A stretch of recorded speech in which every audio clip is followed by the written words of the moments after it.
Today, I want to talk with you about the topic of choice. Most people have a rather superficial understanding of what choice really means, especially when it comes to money and relationships. It's easy to fall into cycles of regret and frustration. If only I had started earlier. If only I had been a little kinder. If only I had taken the initiative. At the root of these regrets is this. Many people have never truly reflected on what choice means to them. Or perhaps they've never realized how choice actually operates in their lives. In today's environment, where social resources are limited and market growth has peaked, every small decision we make can impact our future in subtle but significant ways.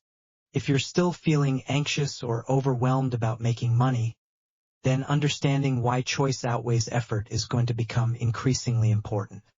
Let's start from the very beginning. How does choice work in your daily life? And what triggers the choices you make? Let's do a quick reflection. When was the last time you liked a video? Why did you click that like button? Feel free to leave your answer in the comments. Now think back. What exactly prompted you to like that video? Can you clearly explain the specific reason? Most likely, this is where things start to blur. You might realize that even you can't precisely explain your own motivations. Let's take that like button as an example. When you watch a video, your brain starts processing information. At that moment, you're faced with a choice. Like or don't like. It's a simple binary. But behind it lies a deeper decision-making process, what I call the choice pathway, from perception to thought to reaction. This pathway is where all your decisions live. Now that we understand there is such a thing as a choice pathway, let's go deeper. Still using the like example, imagine two balance scales. The first scale represents like. The second scale represents don't like. Each scale has three components. A left side weight, your motivation. A right side weight, your cost. A pivot point, your personal value system. On the first scale, the left weight might be the reason you commented earlier. The video was inspiring, for example. On the right is the cost. Maybe a moment of hesitation or concern about what others might think. The second scale is structured the same way, just with opposite considerations. Your final choice, to like or not, comes down to a dynamic balance between the two scales. Whichever scale is heavier determines your action. Even a seemingly simple action like clicking a button involves a surprisingly complex inner calculus. So why don't we feel this complexity in everyday life? Because the pivot point of the scale, your internal reference point, is shaped by your unique value system. That includes your upbringing, personality, environment, cognitive development, education, social circle, and worldview. I call this your core benchmark value. This core benchmark value is the hidden driver behind every choice you make. Unlike real-world scales that rely on standardized weights and measures, our internal scales don't come with fixed units. That's why there's no such thing as a perfect choice, because every choice comes with a cost. Behind every decision, there's a price to be paid, and in most real-life scenarios, the options we face are not just do it or don't.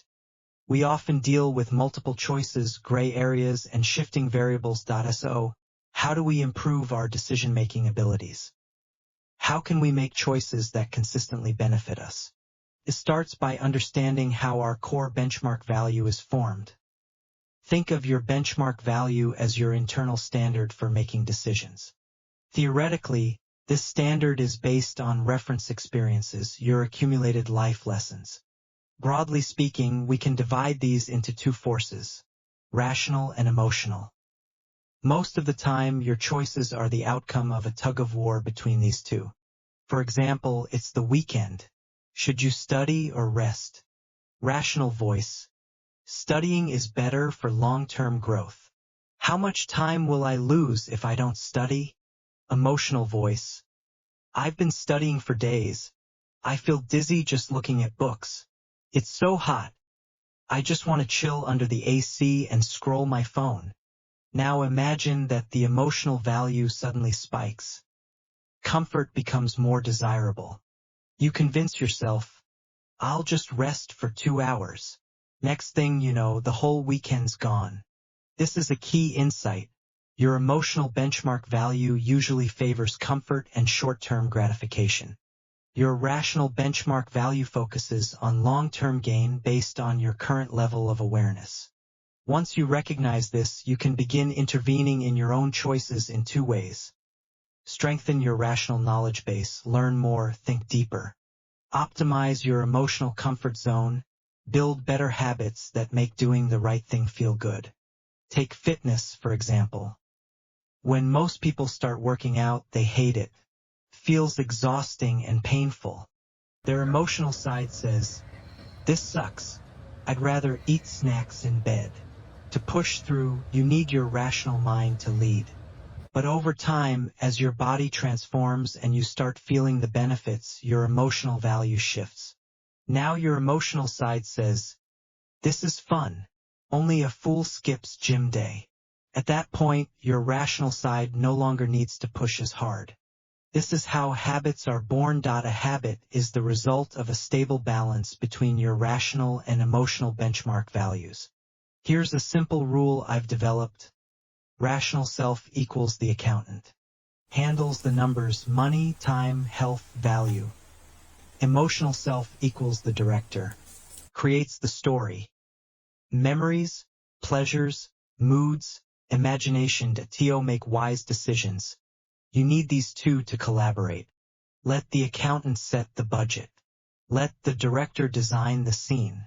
Many people envy others and believe their lives are better. But this comparison also comes down to your benchmark value.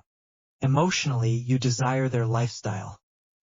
Rationally, you realize you don't yet have the budget for it. That disconnect creates anxiety and dissatisfaction. So next time you feel frustrated, ask yourself, what emotional trigger caused this comparison? And what value system am I operating from? We must come to terms with this truth. Your benchmark value defines who you are. If you're constantly drifting, unsure, unable to trust your own intuition, maybe it's time to reflect. Where did my current benchmark value come from? Here's the good news. Your benchmark value can evolve. As you grow, your reference points change. Once you develop a taste for better choices, you'll start to see what truly serves you. Once you sharpen your decision-making abilities, you'll weigh costs and benefits more clearly and avoid unnecessary risks. But none of this happens overnight. Refining your benchmark value is a gradual process of balancing emotion and reason, powered by self-awareness and personal growth. If you want to be like the people you admire, start by cultivating the same habits they have. Study their values. Practice their disciplines. As you build better habits, you'll draw closer to becoming your best self. And I believe that someone as thoughtful as you, after watching this video, is already planning your next steps. That's all for today. Thanks for watching.